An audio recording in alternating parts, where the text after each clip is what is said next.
bonjour. Je Bonjour, vois Paul. que vous êtes encore à cette place. Vous l'aimez? Écoutez, j'espère que je ne vous dérange pas, Paul. Hein. Non, pas le moins du monde. Et bonjour Tassada, merci pour cet Bonjour. honneur que vous nous faites d'être là. Tassada, pour faire court, parce que vous avez un parcours vraiment hors du commun, en tout cas je me suis personnellement régalé de votre livre qui est sorti aux États-Unis et en France. Je combattais avec le Fatah, c'est d'ailleurs un best-seller aux États-Unis, plus de 100 000 ventes. Alors pour commencer peut-être par le commencement, vous êtes né dans une atmosphère de violence et dès votre plus jeune âge, vous avez compris qu'être palestinien, c'est accepter finalement d'être rejeté par ses propres frères arabes qui vous accusaient tout simplement d'avoir vendu la terre aux Juifs. Est-ce que c'est ce rejet et ce mépris permanent qui vous ont amené à cet univers de violence, à devenir vous-même violent?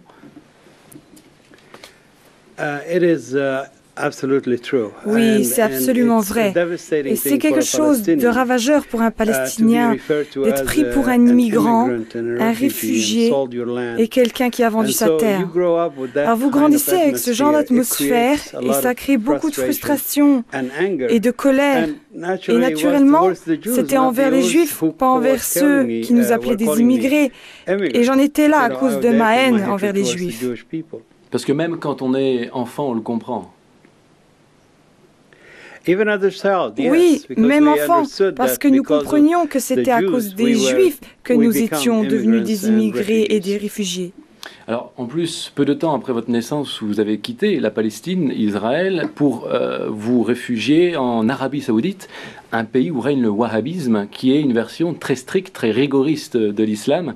Est-ce que votre haine aussi, votre violence peut-être proviennent de cet islam, de cet islamisme? Qu'est-ce qu'on vous a enseigné à l'école?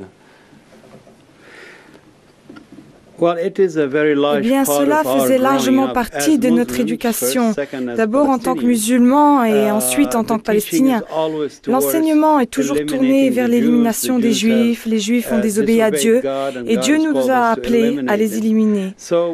Alors nous avons grandi avec ce genre d'éducation, ce genre d'atmosphère qui soulevait de la haine dans nos cœurs encore plus et créait une atmosphère pour que de plus en plus de jeunes gens comme moi dédient leur vie à éliminer les Juifs.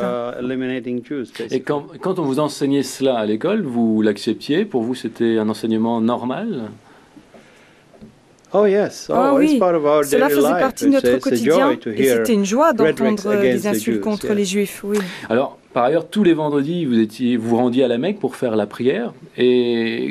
Mais je m'interroge, est-ce que vous viviez cette foi parce que vous étiez convaincu? Ou est-ce que c'était par tradition, pour faire plaisir à vos parents?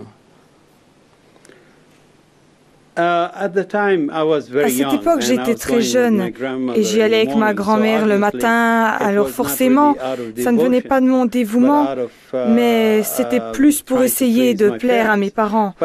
Mais en grandissant et quand je suis allée à la Mecque pour le pèlerinage, c'est devenu de plus en plus un engagement pour ma part et dans mon cœur. Et à cette époque, est-ce que vous connaissiez un petit peu le judaïsme, le christianisme? Vous en aviez entendu parler? Qu'est-ce que vous saviez de cela? Tout ce que nous savions des Juifs provenait de ce que nous comprenions de l'enseignement de l'islam, de la culture du Moyen-Orient et de l'islam. On savait peu de choses sur le christianisme, bien sûr, car on ne nous disait pas la vérité sur le christianisme et sur le judaïsme. Alors naturellement, nous avons grandi en rejetant le judaïsme et le christianisme, parce que ces deux religions étaient rejetées de Dieu, parce qu'elles n'étaient pas comme Dieu avait prévu qu'elles soient. Alors, ce qui m'interpelle aussi, c'est un petit peu votre attachement à la Palestine, parce que comme je l'ai dit, quand vous étiez enfant, vous avez tout de suite quitté la Palestine, donc pour l'Arabie Saoudite. Vous n'avez jamais connu ce pays, et pourtant, vous racontez quand vous avez 10 ans que un jour, je retournerai chez moi en Palestine. Pourquoi cette attirance pour ce pays plutôt qu'un autre? Vous savez, le rejet des Arabes à notre égard, quand nous étions dans leur pays, créa un sentiment de nostalgie qui nous pousse à vouloir retourner sur notre propre terre. Comme ça, on ne serait plus vus comme des immigrants ou des réfugiés.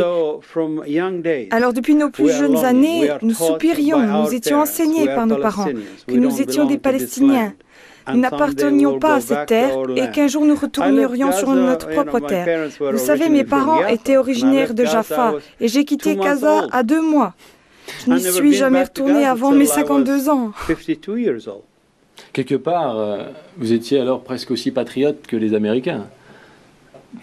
Oh, absolutely. Absolument, à 100%. Notre terre avait beaucoup d'importance pour nous. Nous avons une expression en tant que Palestiniens qui dit « Un homme sans terre est un homme sans honneur, et un homme sans honneur est mieux mort ». Alors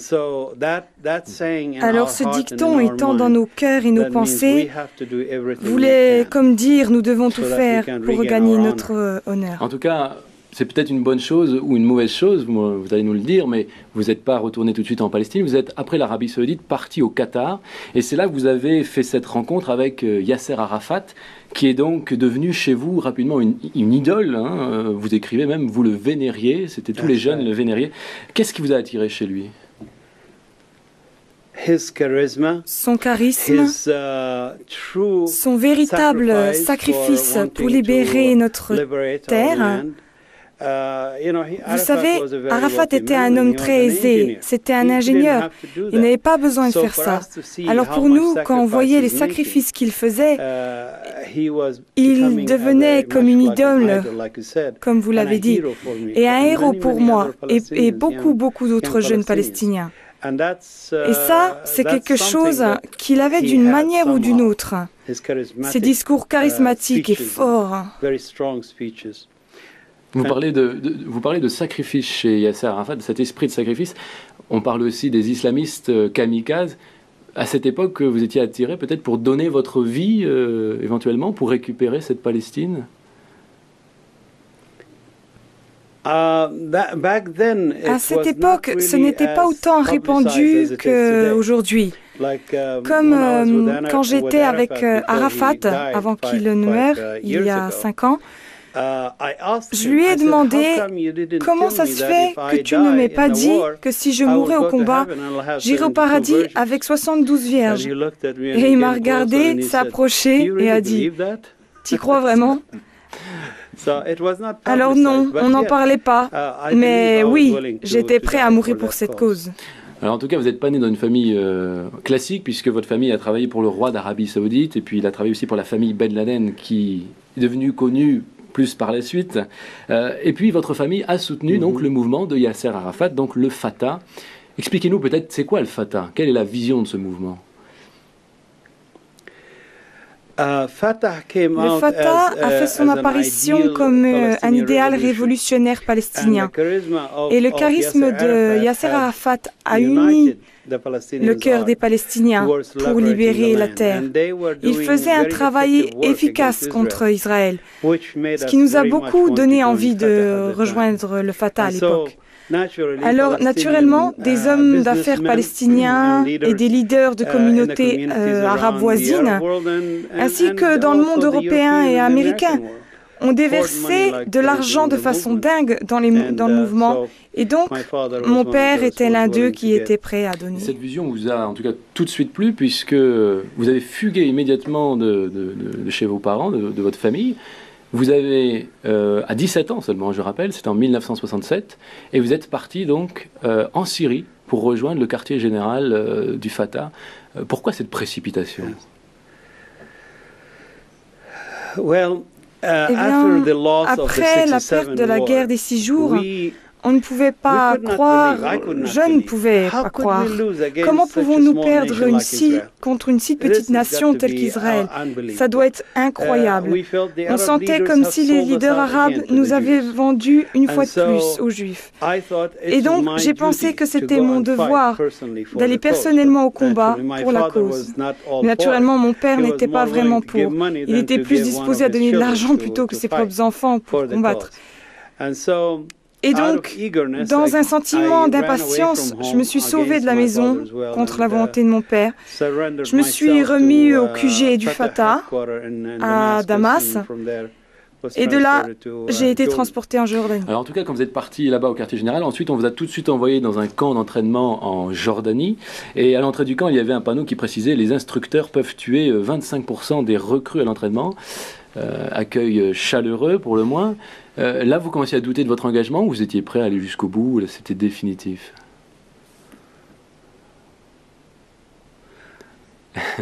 Un souvenir, là. That's a very good question. C'est une très bonne question. Quand je suis arrivé au camp,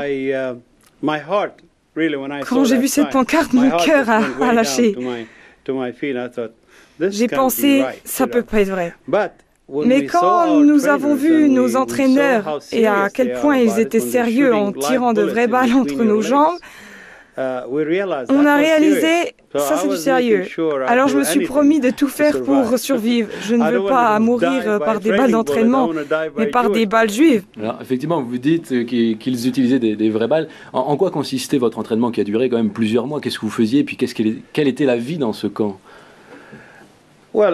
Eh bien, au début, c'était l'entraînement normal, exercices, courses de montagne, de collines, et ensuite, l'entraînement se poursuit par les armes à feu, les pistolets.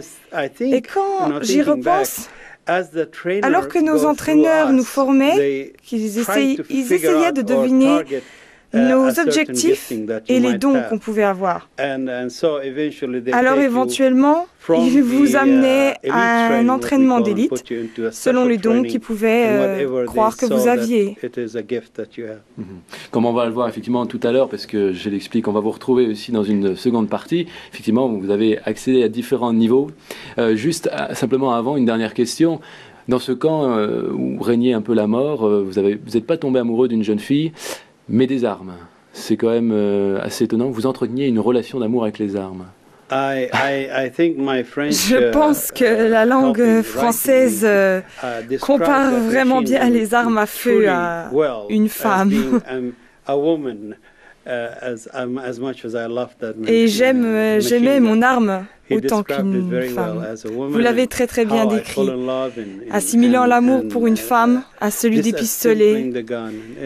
Oui, c'était une joie. Et merci mon Dieu, c'est plus le cas. C'est assez étonnant, mais en tout cas, Tassada, restez avec nous surtout. On vous retrouve dans un petit instant pour comprendre ce qui s'est passé ensuite, ce changement radical qui s'est opéré dans votre vie.